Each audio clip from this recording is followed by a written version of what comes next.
In 2016, a film adapted from a manga was shot in only 17 days, yet the male and female leads admitted it felt like they had lived a lifetime. After filming ended, the two went their separate ways, each surrounded by different rumors, but 5 years later, they suddenly announced their marriage. Looking back now, it turns out all their hidden feelings were buried inside this film. Drowning love. At 15, Natsume was a fashion model, but just as her career was rising, family circumstances forced her to leave bustling Tokyo and move to the countryside to continue her studies. This also meant Natsume's acting career had to be put on hold. Her grandfather was overjoyed to see them return, and that evening he invited the entire village to their house for a feast. But Natsume disliked the noisy atmosphere, so she got up and left. Wandering aimlessly along the seashore, Natsume noticed a warning sign that read, "No entry, sacred ground." Driven by intense curiosity, Natsume stepped inside without hesitation. What she found was a mysterious coast, where the shimmering sea was surrounded by a silence that felt almost unsettling. Little did Natsume know, it was this bold step that would completely change her life. Suddenly, she caught sight of a white-haired boy lying in the water. As she walked closer, she was instantly captivated by his striking face, and Natsume completely lost herself in the moment. Before she could react, the boy rushed straight toward her. The next day, Natsume reported to her new class, and before she could even finish her introduction, her classmates cheered loudly, thrilled that a famous model had joined them, while the boy sitting in the corner simply gazed indifferently out the window. During class, Natsume couldn't resist glancing back at him, her mind replaying the scene from the night before. After class, the students crowded around her, asking whether she had met many celebrities and if she had really appeared in magazines. Looking at Natsume's photos in the magazine, they expressed admiration, but the boy nearby made a rude remark. どうせ手よく切られたんじゃろ。こんなん都合のええ会なんぞうじゃうじゃおるやろ。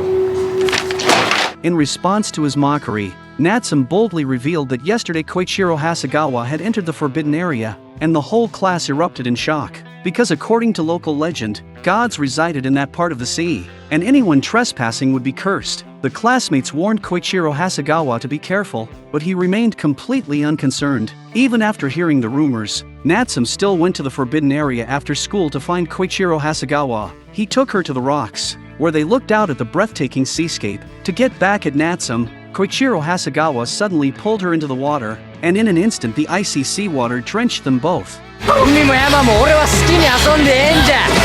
そうこうなんだ。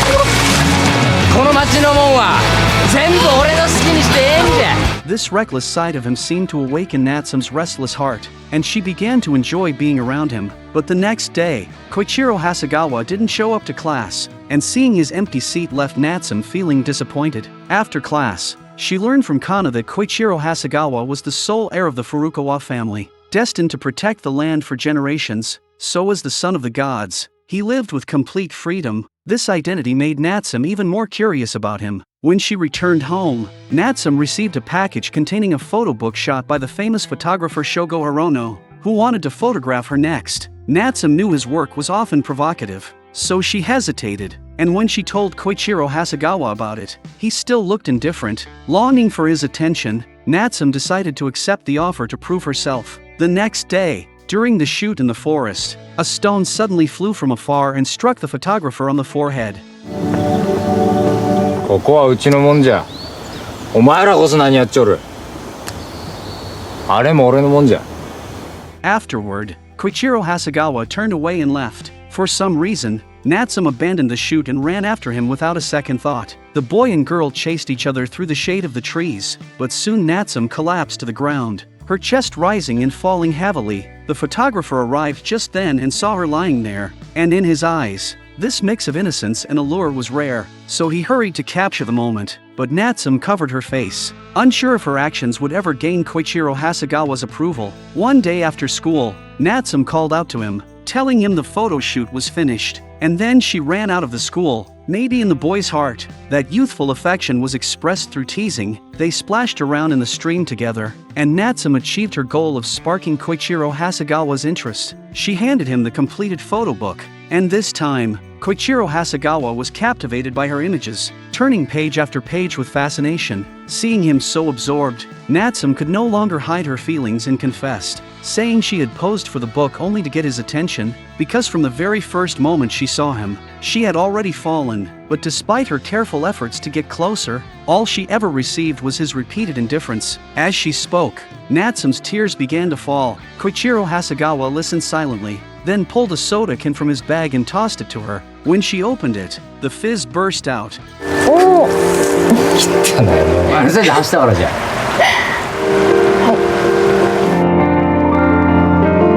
Koichiro Hasegawa's kiss confirmed their bond. The photo book Natsume had shot became a bestseller, and her fame skyrocketed overnight, even attracting directors who wanted her to star in films. Her mother wanted to take her back to Tokyo to restart her career, but because of the boy, Natsume had fallen in love with this place. So between career and love, she chose the latter. Yet Koichiro Hasegawa grew distant, urging her to pursue her talent and chase her dreams. Natsume couldn't understand, asking if he only liked the version of her that appeared on screen. お前は綺麗じゃけ。自分のもんにしたろう思うとったが、もうええわ。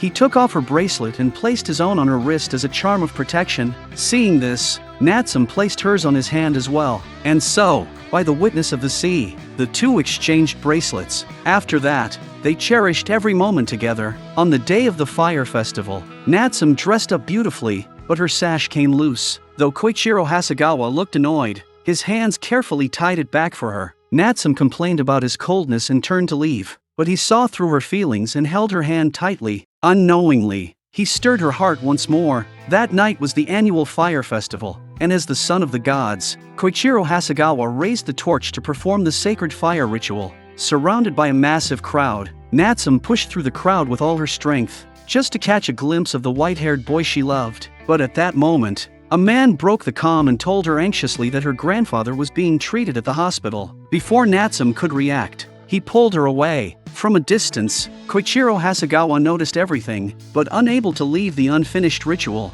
he silently swung the torch with worry in his eyes. Just then, the bracelet Natsume had given him snapped, filling him with unease. Meanwhile, Natsume realized something was wrong. Because the car wasn't heading to the hospital, the man drove deep into the woods, where no one else was around, and revealed his true face. He was an obsessive fan who wanted to be with her and had come up with a twisted idea. Natsume slammed into him, pushed open the car door, and ran away. At the same time, Koichiro Hasegawa dropped the torch and rushed toward the direction where Natsume had gone. Natsume kept running desperately, calling his name over and over. Finally, they met by a riverbank. He reached out to pull her up, but the man ambushed him, striking him and knocking him down. Natsume hid under the bridge in fear, but the man still found her trembling and pinned her to the ground. The girl cried out in despair, while the weakened Koichiro Hasegawa could only watch helplessly. Just as things were about to get worse, the villagers arrived and stopped the tragedy. Afterward, Koichiro Hasegawa wept harder than Natsume, blaming himself for his weakness, blaming himself for letting the girl he loved face unforgettable pain on a night lit by the glow of the gods. Since that incident, Natsume became gloomy, and the sparkle in her eyes was gone. Her original film project fell apart, and the internet was filled with cruel gossip about her. Even Koichiro Hasegawa began to avoid her. Clearly it was the wrongdoer who hurt Natsume, yet the rumors eroded her dignity, and classmates treated her as nothing more than gossip. In an instant, Natsume lost everything and became the target of everyone's judgment. At her most helpless moment, her childhood friend Otomo stepped forward to shield her from some of the rumors. Although Natsume had little interest in anything, Otomo kept trying to cheer her up, taking her out to taste the nectar of flowers. With Otomo's care, Natsume gradually began to smile again, but the red of camellias could never outshine the deep blue of the sea. The appearance of Koichiro Hasegawa still stirred Natsume's heart, so Natsume followed his steps, and seeing him untying the ropes of a boat, she jumped onto the fishing boat ahead of him. On the boat, she burst into tears, crying out all the grievances and confusion she had held inside these days. Seeing Koichiro Hasegawa's mocking expression, Natsume angrily pushed him into the sea. What she didn't expect was that once in the water, Koichiro Hasegawa gave up struggling and let himself sink slowly. Fearing he might truly be in danger, Natsume desperately pulled him back to the surface, but the words he said next completely shattered her heart. 娘、お前はめんどくさいわ。お前の人生に巻き込まれるのはもうごめんじゃ。もう俺に関わらんで。Natsume walked home in sorrow. Fortunately, whenever she was in despair and helplessness, Otomo always appeared in time to clear away her inner shadows and help her release her emotions. Natsume tried to like Otomo, painting her nails with the color of camellia red, but the image of Koichiro Hasegawa lingered in her mind like the deep sea. Impossible to forget. Not long after, Shogo Hirono called again, inviting Natsume to star in his film, because the previous incident had unexpectedly increased her fame. But Natsume rejected his offer, because the script was filled with explicit and exploitative scenes. The next day, the director even appeared on her way home from school, and under the strange looks of those around, Natsume pulled him into a nearby alley. あのシナリオだってひどいじゃないですか。なんで私があんなレイプされる役わざわざやんなきゃいけないんですか。晒し者になんなきゃいけないんですか。あんたそういう変態でしょ。 Hirono believed that such a film would generate attention, but Natsume still couldn't understand why her popularity had to be tied to such experiences. Meanwhile, Koichiro Hasegawa's behavior became more erratic. As the son of the gods, he started fighting frequently, becoming known as a delinquent. In truth, Koichiro Hasegawa only wanted to drown out the helplessness he felt on the night of the fire festival. Covered in wounds, he went to the shrine. Just as Natsume was about to leave, Koichiro Hasegawa still wore a cold expression, but in the next moment he collapsed into Natsume's arms. When he awoke again, the emotions he had repressed could no longer be controlled. Koichiro Hasegawa believed he had dragged Natsume down, saying she could have shone brightly on stage, but instead dimmed because of him. He was angry and frustrated at his own weakness, even thinking about ending his life. But in Natsume's eyes, Koichiro Hasegawa was the light in her heart, and she was willing to give up everything for him. Yet no matter how much Natsume begged him to stay, Koichiro Hasegawa silently turned his back to her. Now he had lost his former pride, and no longer knew how to protect the girl he loved. So he threw her a small knife, hoping she could protect herself in a wider world. And then he coldly made her leave. With nothing left to hold her in the countryside, Natsume decided to return to Tokyo to pursue her dream, but before leaving, she wanted to attend the fire festival one last time, to see the white-haired boy once more. Natsume wandered in the attic, but just then, the same obsessive fan from years ago disguised as a villager appeared before her again. Terrified, Natsume pulled out the small knife, but in the face of overwhelming strength, the knife seemed so insignificant. The man shoved her to the ground, slapping her as he claimed he could bring her happiness. Natsume cried out in despair, yet no one answered, and she fainted in hopelessness. When she woke up again, she found herself lying on the ground with her clothes neat and untouched. Could everything just now have been a nightmare? As Natsume lay on the ground, the image of Koichiro Hasegawa performing the ritual flashed in her mind. The next moment, the events that had just happened surged vividly through her memory. It was Koichiro Hasegawa who had arrived in time to protect her. At the fire festival, Kana spotted the man and immediately told Koichiro Hasegawa. This time, Koichiro Hasegawa swore he would give everything to protect the girl he loved. After a fierce fight, Koichiro Hasegawa managed to beat the man half to death. When he was about to end him, Kana stopped him. Just then, the man moved toward Natsume and picked up the small knife.